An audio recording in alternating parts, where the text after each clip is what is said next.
Namaste. Namaste means I see God in you. I see the Christ in you. I see the good in you. I see your intelligence. I see your wisdom.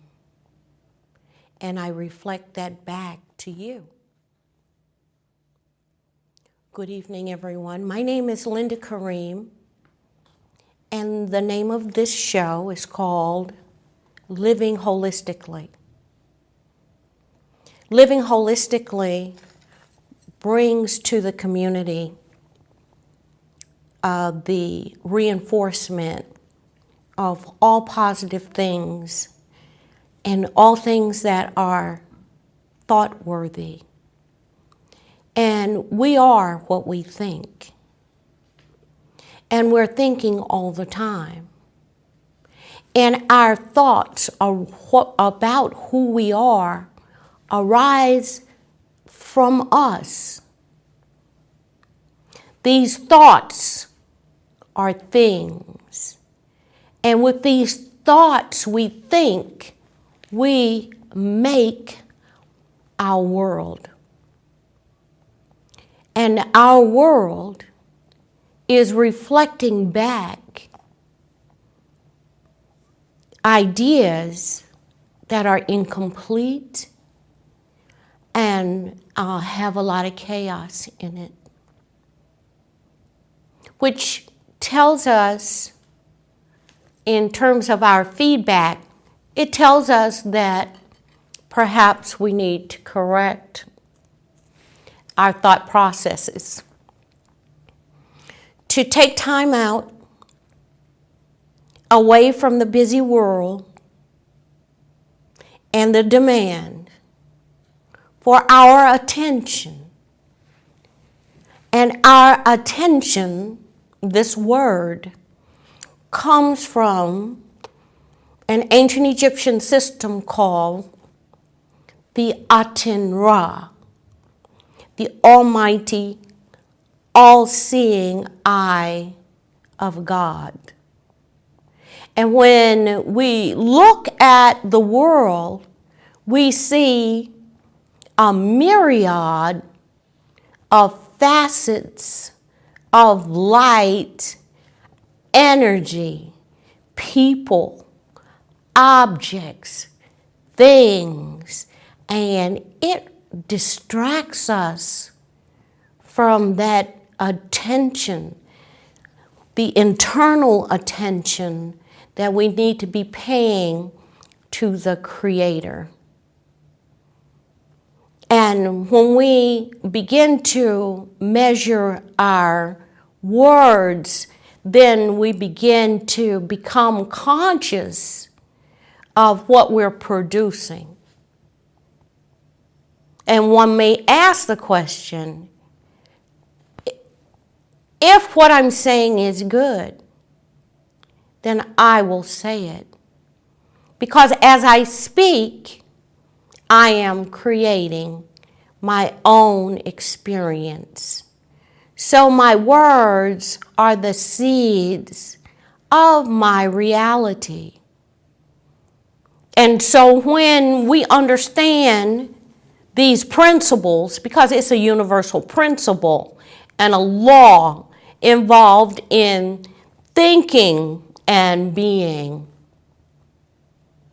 And when we are involved in our inner power, our inner strength, and our inner vitality, then we're connected to the Creator. Because we know that all power lies within. There is no power on the outside of us. The material things in this world have already been created.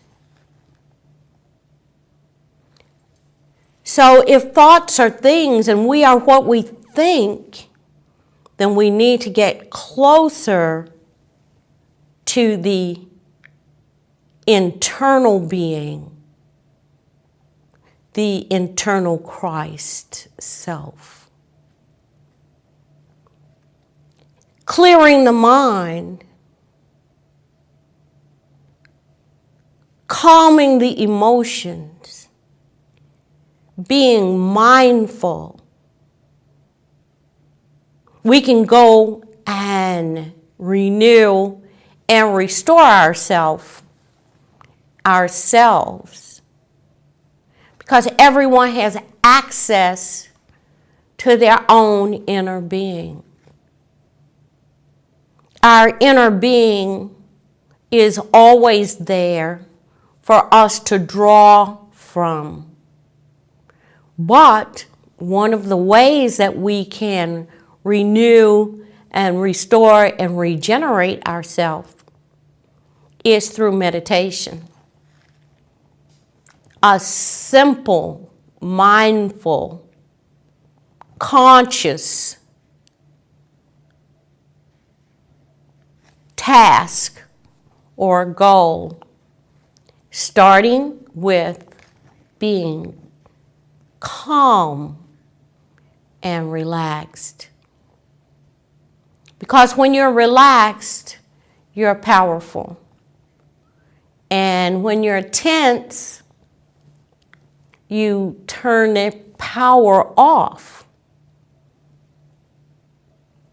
And it's very, very important that you take time during the day, perhaps in the morning if you're a morning person, or if you're an evening person, take that time and listen to your own inner Christ self. And this is very, very important because that is our supply line for energy and power. It's our supply line for health. It's our supply line for peace of mind. It's our supply line for confidence, strength, power, the visualization of making your world involves you. You can't have a ready-made life. You have to have something to do with it. And so when you're practicing meditation or the inner silence or just quietude with no talking, with no chatter, just simply be still and know that that I am is right there with you. Is right there. You don't have to search for it. You don't have to look for it. You don't have to seek it. It's not missing. It's already found. This mindfulness creates health. Mindfulness creates well-being. A balanced mind creates a great future. When you close your eyes and you just get still and you take just a simple breath, maybe for 5 minutes, just inhale and exhale and let all attention fall off of you, to fall off of your emotional body, to fall off of your mental body, to fall off your memory of good and bad events, and come into the holy tabernacle with the living God that resides in you. There is no mystery about where God is. We know that He's not in the sky, or in the clouds. We know that he's not sitting on a throne with some guy with a long white beard. We know that.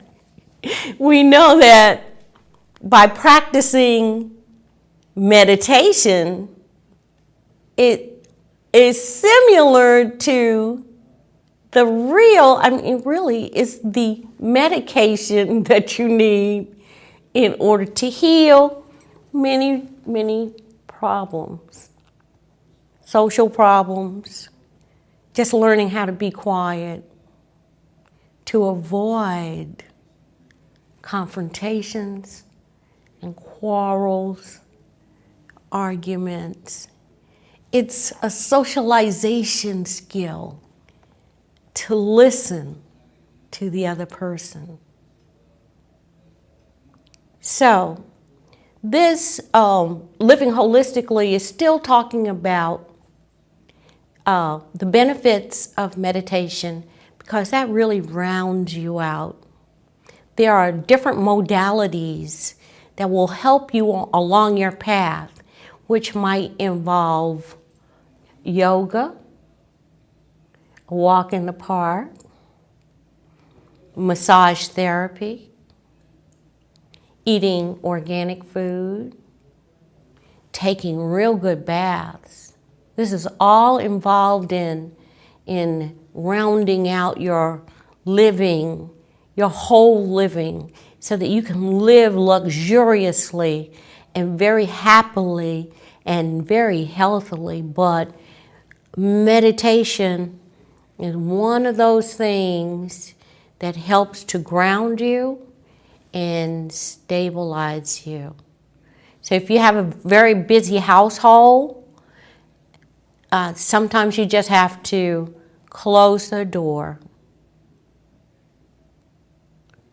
You can find a place in your home where you can, that would be your quiet space. And just be with the breath, with the holy breath, and calm your breathing down. I had a friend to come and visit, and he said this. He said, everything in this universe is measured, is mathematically measured. Your every breath is measured. So you can take a deep breath and fully oxygenate the cells in your body, or you can take a shallow one and be worried. They say God breathed into man the breath of life, and he became a living being. But if your breathing patterns are very short, then what happens is your brain is not getting enough oxygen. It can be translated into symptoms like high blood pressure. Right. That made me think about something. What? I'm breathing normally, and I breathe short. Now, that's my last breath. I'm going to be so sorry. Right, because an animal, a dog, breathes about 18 breaths a minute. Are they full breaths or dog breaths? They're dog breaths. It's okay for a dog, but for a human being in the higher self, it's 3 breaths a minute. Oh, so if he's doing 18 breaths a minute, how many do we do? 3. We do 3. So that's times 6. So they say the dog is times 9, right? Right. So it's one dog year. Is that where you're going? Yeah. Yeah. I don't know if it's dog or cat. That's 9 lives. 9 lives. Okay. Okay. But when people are in their lower nature, when they mad, upset, bad,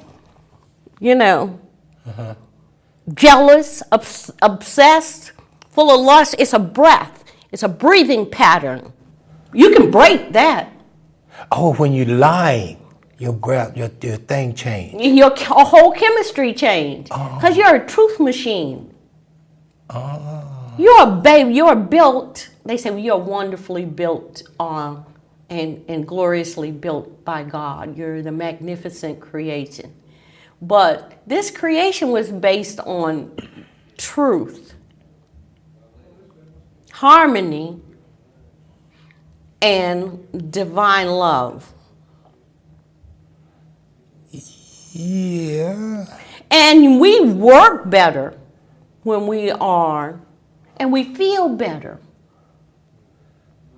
when we have these ideas and thoughts in our environment, in our hearts, and in our minds, because it is everything that's worth having in the universe is based on that high frequency of optimism, creativity, and love. So that's no regrets. No regrets. Mm-mm. Mm-mm. When you were talking about the consciousness or something like that, I heard the meditation. I remember once the consciousness. So I was trying to feel whole consciousness, just to feel me. And so took my conscious effort and started consciously at the tip of my toes and was working, attempting to hold consciousness and really consciate from the tip of the toe all the way. Hold consciousness, just conscious. Feel my feet, feel my toes, and maintain consciousness all the way. That is so difficult. I don't know if I ever completed that or not. Well, you know, there are many practices that will help you to maintain consciousness. And one is have no distractions. And you can understand what programs or ideas are buried in your subconscious mind, because they will jump out and break your consciousness. And in meditation circles, it's called the monkey mind. You know, because monkey has ADD, ADHD. He can't focus or concentrate on something for a long period of time. His attention span is very short. And so the human being, you know, has some of those mechanisms in the nature, so that you are headed mentally or consciously down a road to attain something, and an irregular anomaly thought jumps up and distracts you and throws you off your goal. And to get back on your goal, do you take from where consciousness left? You don't necessarily have to start all over again, all the way down the toe. If you know, if my mind pops off at my knee, I have to go all the way back to the beginning of the toe again? Or can I put that in check and then glean that, because I did get that far. Right, you can go that far, because if you can do what Baba Archer is suggesting, is that when you're laying in bed, and we're talking about meditating wherever you are, there are many positions that you can meditate in, and it can be laying down. It can be sitting up. He'll be talking to you now. Right? And I could meditate now while I'm talking. All right?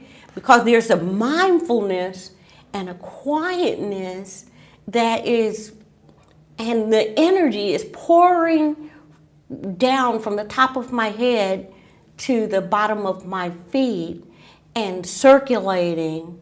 And I am not talking about anything that will cause me any tension, because tension causes disease.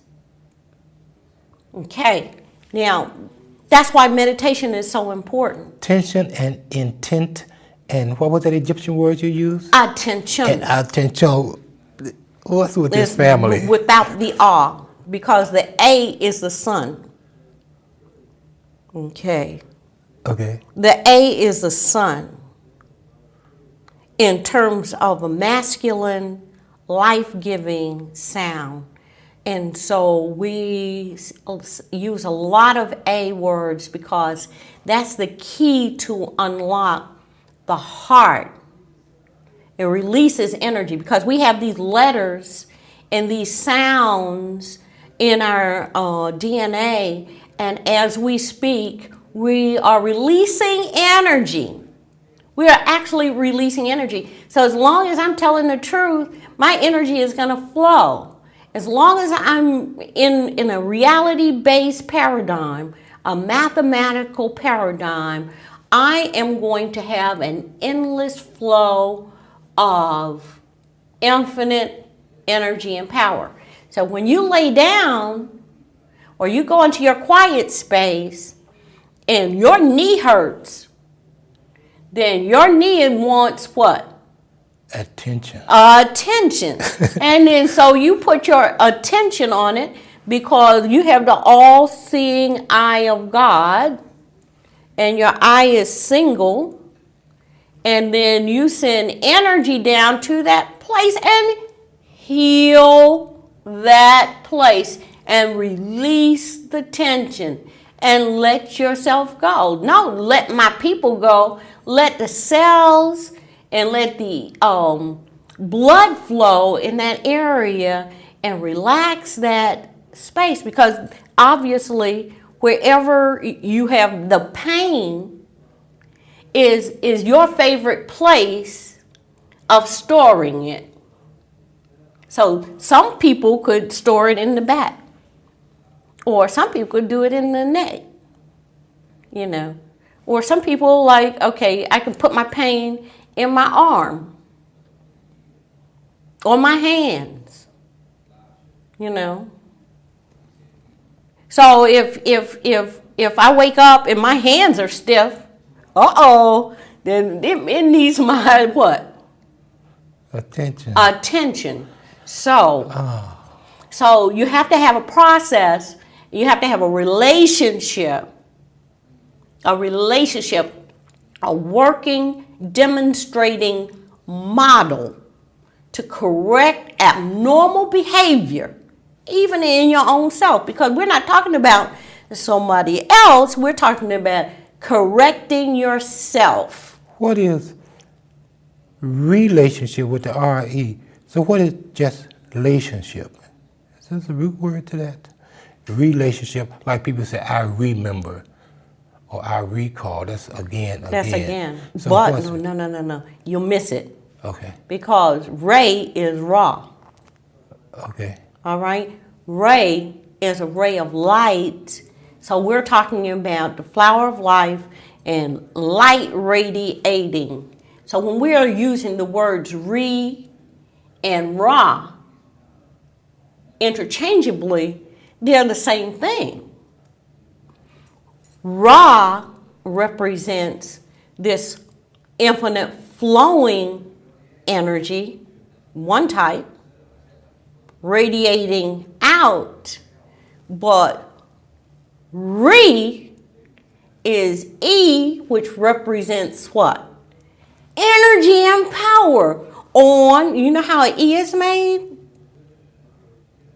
It has 3 horizontal lines, right? 3 horizontal lines. It has a vertical line, and it has 3 horizontal lines coming out. What does that mean? That on the material level, on the mental level, and on the spiritual level, I am energizing and using this infinite energy in my body personally. I am remembering. That means your mind from head to toe. And we need to start looking at ourselves as whole minds. My mind is not in a loci in the center of my brain or in my fingertips. In the Quran, it says that if you could take a picture of your fingertips, they look like galaxies spiraling out. So we want this energy to flow. Getting back to the that means that we're going to, again, go back to the energy and recharge. Be purposeful. Plug in. So we need to expand our vocabulary and our awareness of these words that we use every day. Because we're using these words to make our world. Like, for an example, if someone comes here from China, right?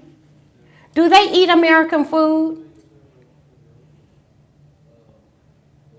No. They eat grandma's food. What traditional Chinese people eat. You don't see them shopping in Kroger's in large numbers. They stick to the food that their grandmama used to make. Their great-grandmama and great-grandfather, and they stick to their tradition. They stick to it. And when they open up restaurants, they are so proud of their history and culture. They are so proud of it that they share it with the world. This is the way my great-grandmother used to fix spring rolls, her famous recipe. And they do very well by remembering and recharging where they came from, their tradition, and they have a roadmap, an internal roadmap, a history, a culture that has been in the makings for millions of years. Now, when you have people coming from Mexico, the Mayans, the Aztecs, do they open up an English pub? No. They open up what? A Mexican pub. A Mexican pub. And they serve the grandma's what? Tequila. Oh, no. Oh. Beans and rice and frijoles and Jimmy Chicachanga. The point is that they remember and energize and activate where they came from and share it with the world. The recipes, the salsas, the salads, their favorite traditional dishes. That's the fruits of the earth that make them Mexican. Right. The fruits of the earth that make them who they are. And they stick to it. So this is what this is about. This is something in me that I'm going to remember. What happens when, in the African American community, what is the traditional food? So that ties with when you have recreation, there is a process that is taking place. It's something I do. Mm-hmm. And be more self. With my energy. Recreate. To recreate. Now, there was a time when we knew clearly what to remember from our African American tradition in terms of food.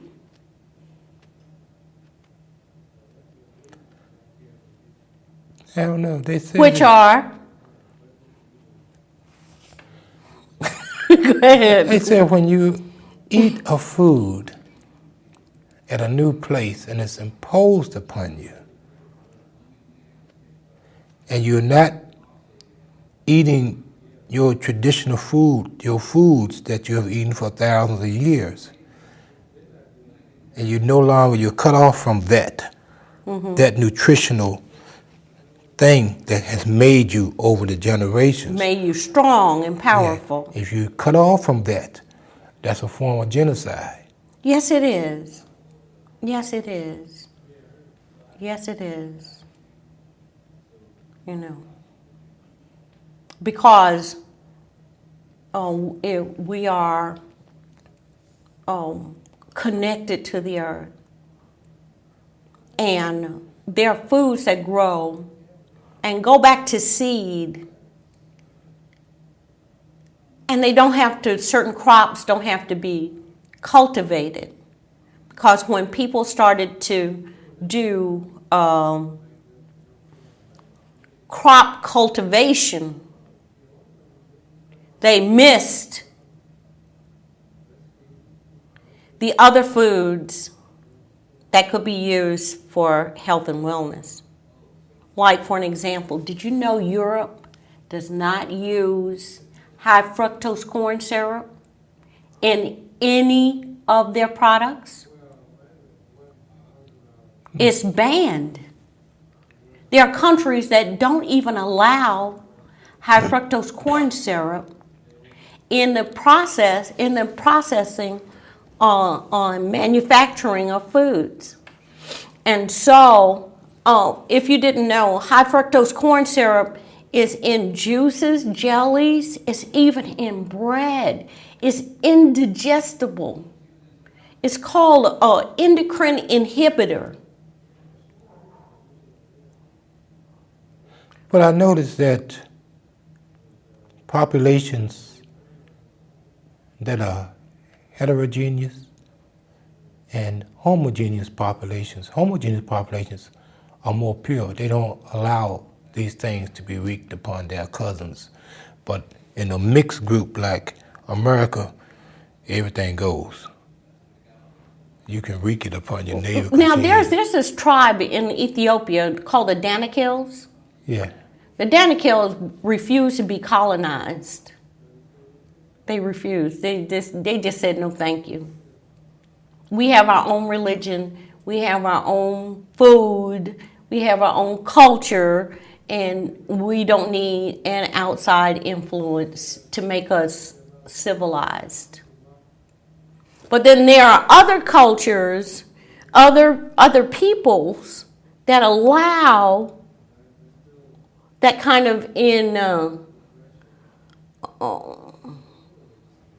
superimposition. Somebody to force their religion on you when you already have your own religion. Well, it's roll with me or die. Is that the way it is? Straight up. You roll like this or die. All your cousins, all that, I'm gonna kill all that. You gonna tell them to come on with the trip. You're gonna ride, or die. Wow. So it's a survival mechanism. Mm-hmm. But there are some things that you can control. And I want to get back to, nutrition and the African American community. That's right. Pig feet or die. No! Pig feet, no good. Pig feet, pig tails, and then you're going to call it a delicacy. You eat the guts, this is a delicacy. It ain't no delicacy. That's all you got. Either eat that or starve to death. Well, now it's a little bit different. It's not eat that or die. Okay. Because those conditions that brought about those circumstances no longer exist. Wait. High fructose dry cereal and irradiated milk. Eat this for breakfast, little Sammy, or die. But Sammy like that. Sammy is not thinking. No, that's not part of the culture. So the culture is promoting cognitive dysfunction that you're not supposed to think. It's better for to keep things cool. Don't rock the boat. You mean don't be healthier?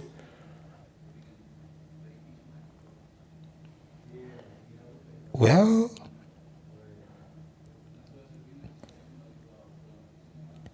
heterogeneous genus populations. Everybody ain't got to be healthy as long as I am. Oh. Yeah, it's a lot about me. In fact, you know, mostly it's about me and mine. I need to eat high on the hog, and you need to eat just enough to make it, and that just enough to make it is what I sell you, so I can eat high on the hog. Everybody, it's not, this is not for everybody. No, it's not. But for those who have a will, I mean, our mothers want to give their children a good, healthy start in life. That's the thing you're talking about. This metaphysical Ramadan is about controlling the intake, is it? Absolutely, because listen, I had got an insight on this. At night, you're fasting anyway. You're not eating all night. That's for break fast in the morning. So when you get up in the morning, you break fast. Now, what you break fast with is another question. A suggestion of what to break fast with is drinking 8 ounces of water, good clean water, and flush your kidneys and activate every organ in your body. Then have a juice with or smoothie with 5 fruits in it, excluding bananas. That's expensive. 5 Being fruits. sick is expensive. Yeah, who got 5 fruits in the house? Oh, you can have. You can. You can. If you're on a mission. That's a certain level now. 5 fruit. Oh, 5 okay. fruits. Just have watermelon. And then, okay, at certain times. You can break your fast with watermelon. That's for what, 4 months out the year, you can get a watermelon. In season. In season. And your money goes a long way. And you can't get one except on the first of the month. But now you can get it twice a month because they just changed the welfare rules. Oh, did they? Yeah, this is the last month in Virginia that everybody get their checks first in the month. Starting in September, half of people gonna get it first, half gonna get it on the middle of the month. But all the things not worked out yet, so some people might have to go a whole month without it. Mm-hmm. So they say, you gotta deal with your food bank for a month because the everything is not in place yet, but it's gonna start anyhow. Wow. Yeah, so it's gonna be some hungry But children. a lot of people say that they can't afford to eat really good food. That's because it's not brought into the neighborhoods in abundance. Okay. Yeah. Yeah. So, instead of certain meats, you can have beans and rice. That's a lot of gas. A lot of gas. Yeah. The only reason you have gas is because the beans and rice is moving the putrid feces out of your body. So you're having beans and rice, dry cereal and milk. What else? Oh, no dry cereal, no processed cereal. Do you know how American it is? And even on television, people that got money. I'm a movie star, or I'm a singer, and I got $1 million in the bank, but I'm gonna eat 2 bowls of cereal and some milk. That's advertising. That's That's mind control. That's just in the movies. That's violence. Okay. That's forcing people to buy an inferior product. But most of them feel like inferior people.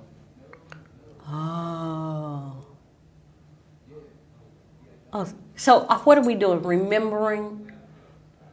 We're really reflecting off of some of the behavior that is induced, and it's not your own behavior. I'm sure people want to live better. It says in the Bible, beloved, I want for you good health. And I want you to prosper as your soul prospereth. And I would think that would be the guideline, for renewing and recreating yourself. So does fasting assist with bringing about that rationale? Right, because if you are continuously eating every 2 hours like a mindless eater, you're looking for the right food, but you're not making really good choices. And when you make these poor choices, it doesn't really turn the neocortex on. The neocortex is the outer sheath of the brain where ideas are born. And we have to eat for our whole body, for our nervous system, for our bones, for our heart, for our muscles. We have for our eyes, we have to eat not what we feel like eating, but what God has provided for us as the nutrients that we need in order to flourish. Like a pregnant mother eats for the baby. Right. A person eats for the inner person. For the inner person, And when you fast, what happens, you step back and you watch your own behavior. That's the re? That's the re. That's the re. When you come back to yourself and you say, what am I doing? Am I feeding high blood pressure? Am I feeding disease in my body? And a woman called me, Baba. A woman called me last week after the show, and I heard the desperation in her voice. She had high blood pressure and diabetes. And I know one thing, that she ate her way into it. And sometimes you need to push that plate away and ask yourself, what am I doing? Am I feeding disease? Am I behaving in a disease way? And dis-ease means I'm not at ease with myself. I'm not even thinking. I'm reacting. I'm reacting to advertising. Well, they told me if I eat Uncle Ben's rice with a black man's face on a white rice box of white rice, and I interpret that as being a part of my tradition, I need to back up from that because I'm not making the right decision. There are people on dialysis that have eaten themselves into that disease because they believe that that their grandmama ate this, their great-grandmama ate this, but they forgot the time and place and the circumstances. The time and place and circumstances said that during slavery, all you had was a foot, a pig foot to eat. That's what the guy told me. He said when they were in Nigeria, back in the 60s or 70s or something like that, and that Biafra thing when people starving up, straight up, eating leaves and eating dirt and all that kind of stuff. So I was talking to a friend of mine who was talking, and he was probably having dinner or something, and he was talking. He said, yeah, man, it was really rough. And so people would die. They dead, boom, boom, starving to death, boom. And won't nothing else around. When they ate all the leaves off the trees in the box, so you look at that right there. So he said the best part to eat was the hands. Ew. Because the hands had worked more and the meat was a little tougher. The rest of this was too soft, too gooey, But, the hands you can get a good chew. Well, moving right along. Wow. Yeah. So circumstances. create these behaviors. And so when someone has a faulty memory, and sometimes that faulty memory can come from trauma. It can become from an emotional event. To be put in a position where meat isn't on the menu. So the greens, the kale, the turnip greens, the sweet potatoes. Oh, did you know? George Washington Carver, inventor, and he discovered 300 different uses for just sweet potatoes, including dyes and other things. But we have people who look into things and question things. They look into things, they investigate, and they have a curious mind. Some people have a creative approach than eating human flesh. They can begin to look at beans, rice, and legumes for being their source of protein. Like, for an example, in Japan, there was a time when, a lot of people are faced with famine. And when people are faced with famine, there were people who were starving in Japan and had seaweed growing at 3 feet a day, where they didn't have greens on land, or onions, or scallions, but they had seaweed a few feet away. They didn't know that they could eat it. And so many people died because of that, because they were not creative enough. But we're going to talk about the African American diet, the greens, the beans, the sweet potatoes, the yams. Those were the string beans. Those were the staples that kept people infused with good nutrition, along with someone told me in Richmond that they had apple trees. People had apple trees, pear trees, cherry trees in their backyard. When we were little boys,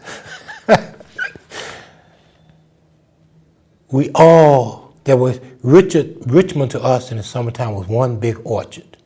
Really? And so during the day, what we would do is we knew where good apples was, we knew where grapes were, we knew where pears were, we knew all this stuff all over town. Figs. And we would go harvest that stuff Right, all around. right. We're gonna climb over your fence and go get that. Mm-hmm. And then you had walnuts, pecan trees. Over in hickory South Side, nuts. I came across some tissue paper pecans. You could just tissue paper. At some place off Jeff Davis, there's some museum kind of place or memorial. Really? Yeah, something over there. We eat those. We had everything all day long as little boys. All we would do is roam about town eating. Well, you know what? I want to make a suggestion. Maybe it works and maybe it won't. But instead of giving somebody a bouquet of roses, give them a what? A fig tree, a plant Oh, yeah. that would eventually produce food. Mm-hmm. Pomegranates, elderberry. Elderberry has Pomegranates go around here? some places. Probably. We're not. Probably so. They can cultivate everything else. You know. I mean, those kind of things. An apple tree. Give a gift of an apple tree. Even the rose tree, a rose bush, would produce hibiscus. No, just roses. Just roses. Yeah. Hibiscus tree would produce hibiscus. So like every day in the summer, the hibiscus flower will come out. Yeah, I have one. And it only shoot for one day. Right. The next day, he gone. Right. So you pluck him and stash him, pluck him and stash him. You keep stashing them. Don't let them drop. You know that the next morning, after that flower has bloomed, the next morning, pluck him off. Drop him in the bag with the air in it so that he can dry. And A paper bag. No, the bag that the Plastic. onions or potatoes come in with, the one with the holes in it, like you know what I'm talking about, like a net-like thing, and you drop them in, leave them out, let them dry. Then you got it, and you keep harvesting. It's gonna keep coming. Wow. It keeps coming every day. You got 2 or 3 or 4. So should I plant my hibiscus in the ground? I'm not sure about the hardiness for the cold. They said that's not good over 55, under 55 degrees. So I think I'll keep her inside. Well, no, you can leave it outside. Or some always bring them out. Always bring them out. The rainwater is all that. And the sunshine is all they need that. And then you harvest. You just keep harvesting. And it's possible that in the winter you can bring it in. You bring them in and out as it starts getting cold. And then you at least want to get a full spectrum light bulb. You know about full spectrum light bulb? Yeah, that's Everybody that has that uses light bulbs need full spectrum light bulbs because it brings the radiation of natural sunlight into your home. And it's antifungal, antibacterial, and antiviral. It makes reading easier. And it's much easier in reading. But I was going to talk more about the African American diet, the real African American diet. You know, the real African American traditional way of life without the pork, without the oxtail, the tongue, and those survival meats, you know. We didn't know about any of that stuff. I heard about oxtail when I went to New York. And beans and rice, it wasn't even part of my diet. I don't know what that was. We would eat some beans. I would see some Navy beans. I would even see sometimes in some people's house, you come outside and you see Navy bean sandwiches. You know? So, Well, you know, those kind of things, you know, Navy bean sandwiches. I mean, hummus sandwiches, which is great for Ramadan. If you want to have a Ramadan and you won't have a fluctuating blood sugar levels, make some brown rice and some a garbanzo bean soup with tomatoes and onions and some green peppers, and have that to break your fast.